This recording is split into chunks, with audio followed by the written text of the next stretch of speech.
اللہ اللہ اللہ اللہ۔ جب لوگ ظاہر کو سنوارنے میں مشغول ہوں تو اے دوست تو اپنے باطن کو سنوارنے میں مشغول ہو جا۔ جب لوگ دنیا سنوارنے میں مشغول ہوں تو اپنی آخرت کو سنوارنے میں مشغول ہو جا۔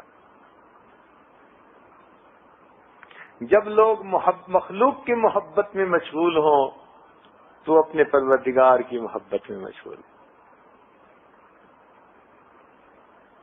ایک بات ذہن میں رکھیے گا، جو دنیا میں اللہ تعالیٰ کا دوست بنے گا نا، وہ آخرت میں کبھی بھی دشمنوں کی قطار میں کھڑا نہیں کیا جائے گا۔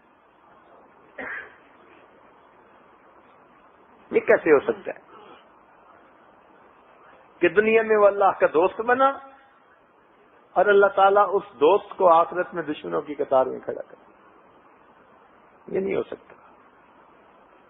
اس لیے حضرت ثانی رحمۃ اللہ نے ایک عجیب بات لکھی ہے۔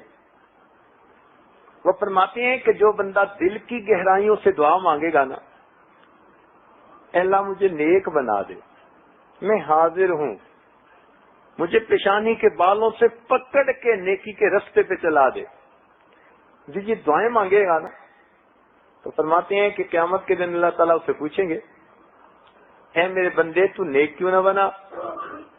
تو بندہ آگے سے جواب دے گا، اے اللہ میں دعا تو مانگتا تھا، دل تو آپ کی دو انگلیوں کے درمیان تھے، اللہ مجھے نیک بنا دے۔ اللہ تعالیٰ فرمائیں گے فرشتوں سے، دیکھو اس کے نام اعمال میں دعا ہے۔ وہ کہیں گے اللہ موجود ہے، یہ آپ سے درخواست تو کرتا تھا اللہ مجھے نیک بنا دے۔ اللہ تعالیٰ فرمائیں گے چونکہ تو دل سے چاہتا تھا کہ نیک بن جائے، باقی معاملہ ہمارے اختیار میں تھا، چلے ہم نے نیکوں میں تمہارا حشر فرما لیا۔